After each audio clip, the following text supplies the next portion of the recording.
Good morning, good evening, good afternoon. Julie from Story a Day here. And today I want to talk to you about Story a Day because it's coming up. Story a Day May is just around the corner. As I'm recording this, it's just over a week away. And every year I want to encourage new listeners, new viewers, new writers and old to get the most of the challenge. So why should you sign up to write a story a day every day in May? Well, if you've listened to me at all, you will know that I am a big fan of getting out of our own way. I think that the most important thing about writing is not how talented you are, but how committed you are to turning up. Habit trumps talent. I was just listening to a friend of mine who is a dressmaker saying the same thing the other day. She was quoting a painter who we were friends with, who also says the same thing. I've talked about this on this podcast with Gabriella Pereira of DIY MFA. Anybody who is creating and living the life of a fulfilled artist and creator tends to agree with us that it's not about your native inbuilt talent. There's no need for you to worry about whether you're a genius or not. There's just a need for you to turn up. So one of the ways that I encourage people to turn up is to sign up for one of the Story a Day challenges. It runs in May, it runs in September. There's some other stuff going on the site round through the year, but the May challenge is the biggest event of the year. There's the most people who turn up, the biggest community whose energy you can benefit from.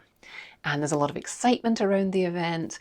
And what we do is every day I send you a writing prompt and you commit to starting and finishing a story on that day. Now, I always say you make up your own rules for Story a Day. So if every day for you means 3 days a week or every Saturday or, every other day, whatever rules you set for yourself at the beginning, try and stick to them.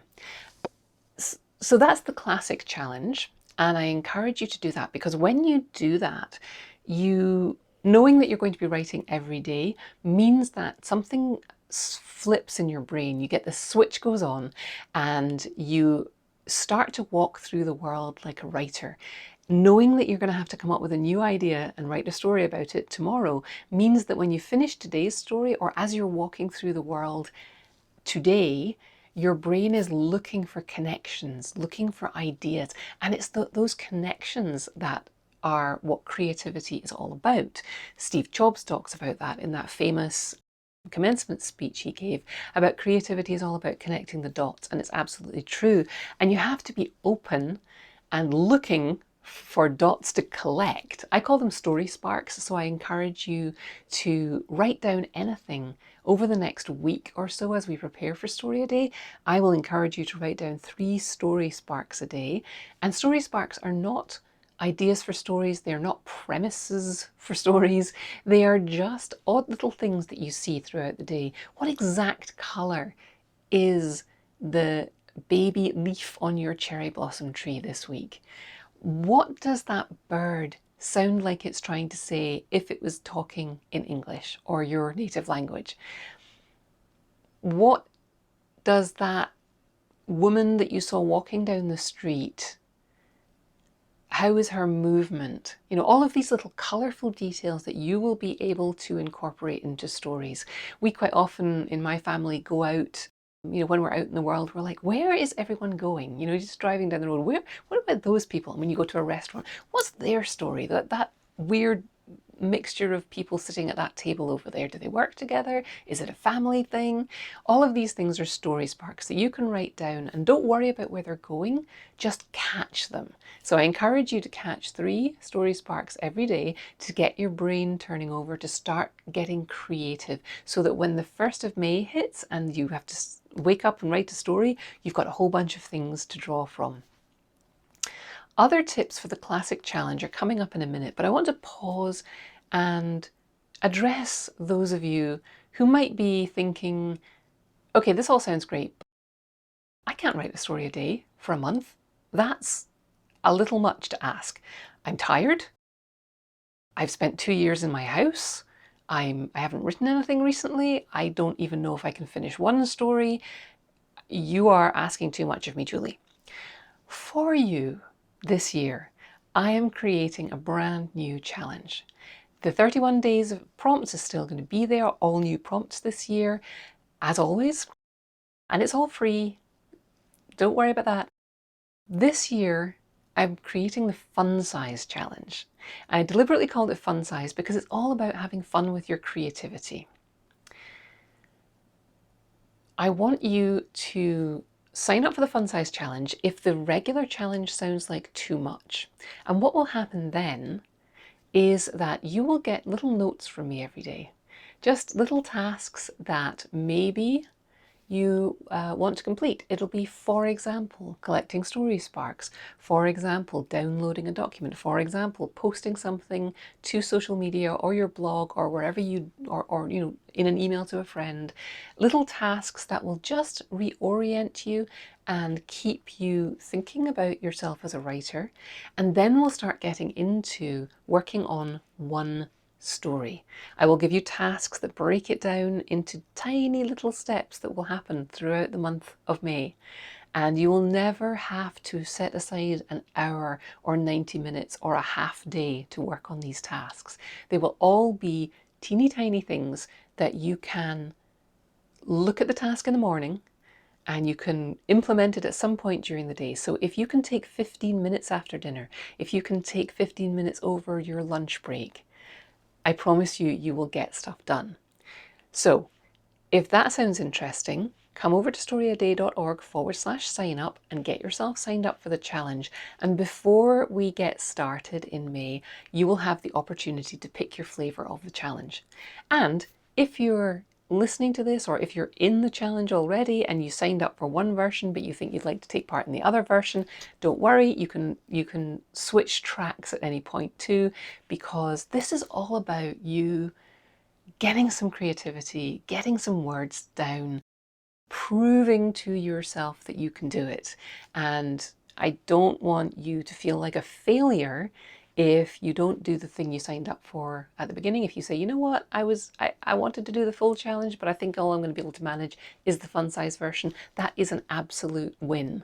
If you decide to stick with us throughout the month in any flavor and keep turning up for your writing in some way every day during the month, you will come out of the end of the month transformed. I've had people every year tell me I became a real writer this year.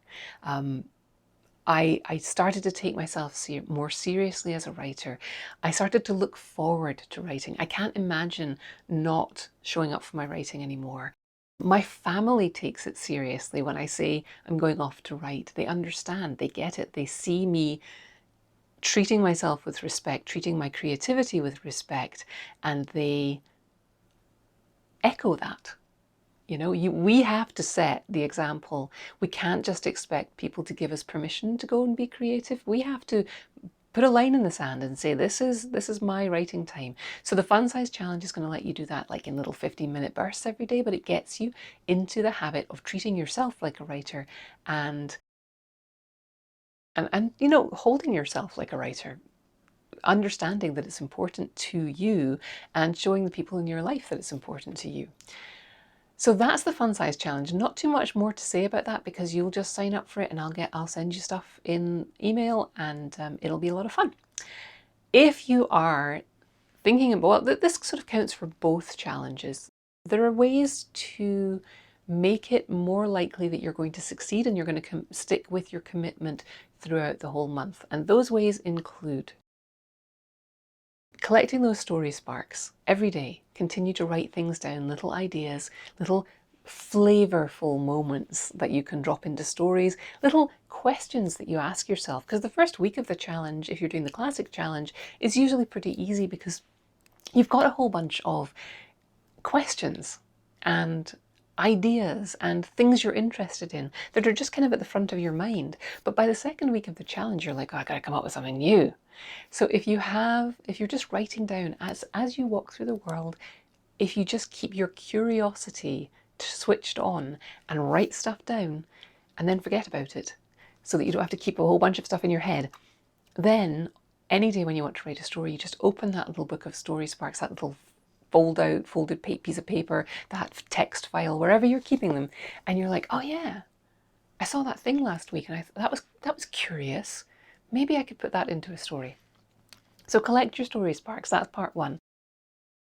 Another really important way to prepare for Story a Day or any writing challenge is to think about and visualize how you're going to actually do the work. So take a minute, just maybe close your eyes, think about where are you most comfortable writing? Where are you most productive when you do your writing? I've got this space now. I didn't always have it, but I've got this space with a door that I can close, which is a glorious luxury. But I know people who take some time to duck into a bathroom and lock the door because it's the only place they can go to get some alone time. I know someone who sat in her car to write every day because her family needed to be able to see her. They needed to know she was around, but she needed the quiet. So she went and sat in her car in the driveway every day to write, and she could wave to them, but she got her writing done. So think about what do you need to write? Do you need a laptop? Do you need your keyboard? Do you need peace and quiet? Can you write in the midst of the hubbub of your family? Sometimes I can, if I've got a story started and I'm just finishing it. Sometimes it's nice to have a bit of hubbub around you. Coffee shops, we all missed those so much during the pandemic, and maybe you're in a place where it's safe and you're comfortable going to a coffee shop again. Or maybe you're going to turn on coffee shop noises on YouTube and make it feel like you're in a coffee shop. Do you need a pair of big, obnoxious headphones that say to people, I am writing, do not talk to me now? Or what do you need to do your writing every day? Do you have a favorite pen? Do you have a favorite notebook? I'm a big fan of having notebooks with grids in them. That's my favorite way to write. I like to start my stories longhand, and then usually I'll switch to write with a keyboard after a while. Maybe you will dictate your stories into your phone on your commute. So just take a moment to picture, you can pause this, and you can picture yourself on your ideal writing day. What do you need? And once you've done that, think about when you will do your writing every day. And this can change, throughout the month. I'll be encouraging you to think about this and adjust as you go, because you may think that you are a night owl and you want to write every evening before you go to bed, and it may turn out that that doesn't suit your life, or it's just not happening. Maybe you're actually a morning writer, or maybe you are an afternoon writer. Think about where you will start the month trying to write. Obviously if you're dictating on your commute, that's easy. I'm going to do it every morning, and every evening I'll write the ending of the story in the car with my phone switched on to listen to me. If you have little kids, you're probably either going to have to get up before they get up, which never worked for me, because as soon as the floorboard creaked, my kids woke up and came to play. But maybe you can get up earlier than everyone else in your house and write then. Or maybe it's when everybody else goes out and to do their stuff during the day that you will write. So think about where and when you're going to write. Make a plan for the first week and reassess it at the end of the week to see how it's working out. And don't be afraid to change and adjust. And the part of the point of Story a Day May is not just to churn out drafts, it's to figure out your routine, is to figure out what your writing practice should look like. And that means taking a look every few days or every week at what's working, taking a look at what's not working, and figuring out how you can, instead of just blowing it all up and saying, well, I guess I'm not a writer then, figuring out the tiny little changes you can make that will make it more comfortable to work next week. If you're like me and you like novelty, you may find that a routine works for you for a couple of weeks, and then you start chafing at it and you're like, I really hate getting up and writing every morning now. So don't give up and don't beat yourself up about that. Just say, oh, right, I'm the kind of person that needs a little bit of novelty. So let's figure out what I'm going to do next week and how I'm going to shake things up next week. This is all about you figuring out how to be a writer. Other tips I will say for the challenge, whether you're doing the fun size or the classic challenge, come to the blog every day I will send you a link in the email. Come to that post and leave a comment. You don't need to post your story. In fact, please don't, because for various reasons, which I'm sure I've gone into many times here, keep your stories, as Gandalf would say, keep them secret, keep them safe. Just play with your stories yourself. But come and engage with the community to give yourself that accountability and that support. So come over to the blog, leave a comment every day to let us know how it's going. Is it working for you? Did you write today? Did you finish your story today? If you need to post after dinner saying, I haven't finished my story yet, but I will have it done by midnight, or I will have it done by the time I go to bed, and just give yourself that little bit of accountability in the blog comments, come over and do that. Absolutely. Post every day. If you miss a day and you're disappointed with yourself, come to the blog and confess. Confession is good for the soul, and people will rally around you. People will respond to you and say, oh yeah, I know how it goes.